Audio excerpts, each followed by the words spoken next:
Today we're going to be reviewing the Brizo Litze pull-down kitchen faucet. This faucet features SmartTouch Technology, which lets you touch any part of the faucet to turn it off or on. It's important to know that the handle must be in the on position for the touch technology to work. The touch feature doesn't always work on the first try, but in general works really well. The spray head features a nice spray that is easy to toggle back and forth.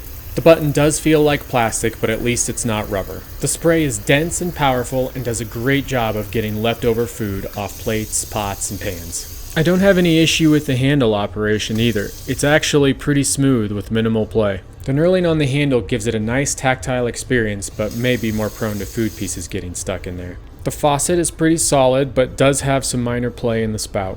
The other thing to be aware of is that the spray head is a plastic composite, so it feels hollow. As I said with the handle, this head has knurling on it that looks incredible and feels nice, but will be harder to clean over time. On a positive note, it has this piece in here that lets the spray head pivot instead of turning the entire hose assembly as you rotate the spray head. Brizo's MagneDock Technology also holds the head really well into place, but also lets it come out pretty easily as well. I have no issues with this head coming out of place or being too hard to release.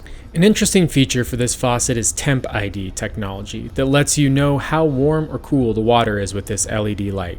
Blue indicates cold water and red indicates hot.